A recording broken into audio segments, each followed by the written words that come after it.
Okay, so this week's episode of My Little Pony is the story of the Cutie Mark Crusaders entering a long-running go-kart derby, asking their sister figures to help them build a cart and win one of the prizes. I guess you and Applejack will probably win the award for most traditional. Honestly, I'd rather build the fastest cart there is and win the race. I race around so much on my scooter. Being the fastest isn't such a big deal. I'll try to make the wildest looking cart I can think of. And I can win the award for most traditional. Now that does seem like a formulaic setup, but the show's often pretty good at using those as a showcase for its atypical characters. And this could be a nice counterpoint to that Showstoppers episode, showing us how sometimes it's good to branch out just to try new things. Plus there's some decent humor here. Miss Cheerily? That sounds a bit over our heads. You'll most likely end up using it tomorrow for participating in the Applewood Derby! Oh, phew! For a second, I thought we were gonna have to, learn stuff. So yeah, I think this has the makings of a solid episode. How could anything go wrong? Non ti fermare, non ti fermare, non ti fermare.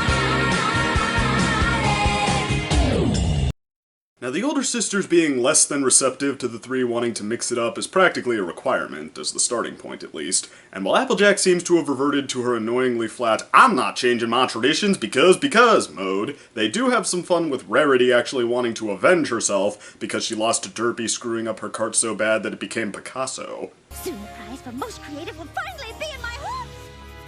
You mean, my hooves? Yes, that's what I said, my hooves. I love that line. So yeah, bring on Act 2. Rarity, the sun's not even up yet. I get up in the middle of the night if it means my cart crosses that finish line first and wins fastest. And my cart wins most creative. And my cart wins most traditional. Yeah, you already told us what they want and how they're taking over the project now, so let's do the next part. You know, like how the conflict heats up and grows bigger because of that, revealing some of everyone's character dimensions. You mean our carts, right? Yes, that's what we said, darling. Yep. Our carts. Okay, repeating jokes is kinda lazy. I'm looking for effort here. You've got a lot of work to do before you're ready to race. But not schoolwork, right? You've got a lot to learn if you want to build a race cart. Oh, I knew there was gonna be a catch. I know you repeated those jokes at the beginning, and I let that slide. Should I have taken it as a bad omen instead? I've only got till noon to make the fastest cart ever. About that, I was really thinking of going for the most creative prize. I mean, I know all about speed already. Exactly. It's all about speed. Apparently so. Okay, part of what people like about these characters is that they feel like they have real personalities. Likeable, but real. And they respond to situations like this the way someone actually would. Fluidly, based on how everything happening affects them in particular. Turning them into blockheads who conveniently don't even seem to hear anything contradicting them just comes across like you're forcing us to stay on one note because you didn't feel like thinking up anything more. I mean, we won't be invested if the episode isn't. Actually, I was kind of thinking of something a little more modern, with maybe a chance of winning. Bless my hooves, I thought we covered this. Tradition is all that counts. Let me guess, next we're gonna see the same thing with Sweetie Belle wanting traditional and Rarity insisting on doing something flashy. But I really do love the old-timey style, like this. Sweetie Belle, precious face. Old-timey is just another word for... Do something new! It's not good writing if you just keep showing us the same thing over and over.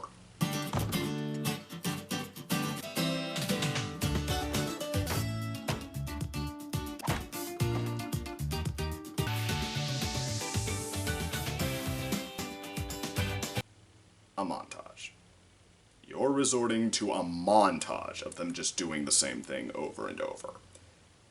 Okay, the point of a montage is that something is progressing over time. They're meant to show us how things like conflicting interests build and change. This is just the same thing you already told us continuing to happen. Nobody changes direction, and nothing builds to more than what it was already. It is 100% just a new excuse to keep hitting us over the head the same way without thinking up anything that's actually new. Usually the younger ponies drive the carts. Darling, do these look like usual carts to you? Oh, I take it back. You've somehow managed to turn them into even bigger blockheads. Check me out, racing the derby. Check out my old-fashioned cart in my original work of art. Check me out, faster than ever. A song. You resort to a song about them saying the same thing over and over. Yeah! Now you're really thinking of ways to pad this out, just like going through the booklet here. Well, let's see, how do people normally fill time here? No, can't do the extended action sequence, because that actually would be something a little bit different. So how about the song? The kind that nobody needed and nobody asked for because it establishes nothing! Just like everything else in this episode after the first 6 minutes. Well, at least I know that you can't keep beating this into the ground anymore, because thanks to the worst design track in the history of racing, it's resolved. So how are you going to manage to be lazy while playing us out? It's probably best keeping all the grown-ups on the sidelines. But what are we supposed to do now? I think I have an idea. This is the most relaxed I've been all day. Honestly, I'm not sure why we wanted to race those cards in the first place. This is the life. Right, Ponies? A filler portion. Even with all that repetition padding out something that was already one character conflict split into 3, you still didn't have enough material to fill out the episode and decided to resort to a filler portion.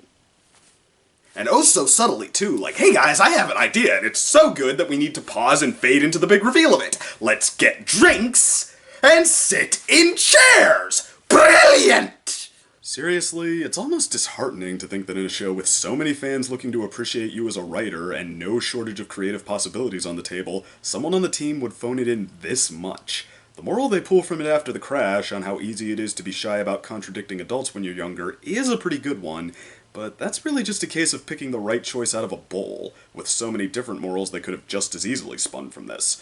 I mean, take your pick. Being your own person, letting go of the past, there's no shortage. The Crusaders holding back their feelings wasn't particularly emphasized.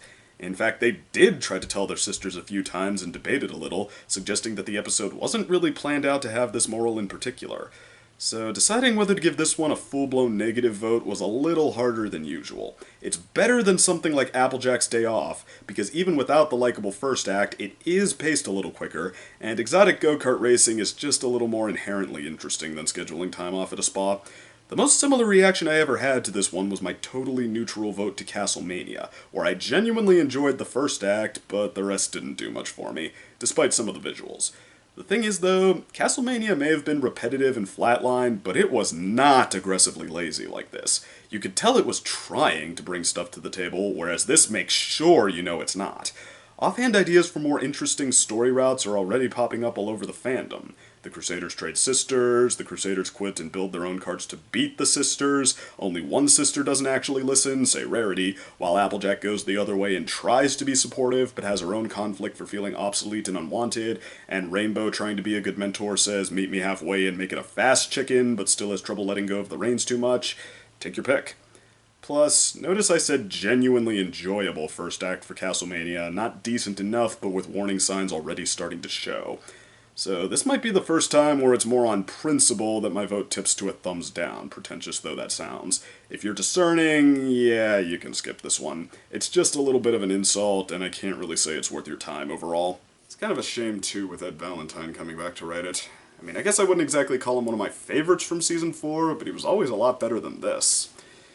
Well, at least he gets one more chance on September 3rd, so let's just hope next week's 28 Pranks Later is the shot to the arm we could all probably use about now. Take care, see you there. If you enjoyed this video, please like and subscribe. If you didn't, please only tell me once with no singing, and if you'd like to watch another video in this series, click the link on the right. Otherwise, just check the description for more links, and I'll see you next time.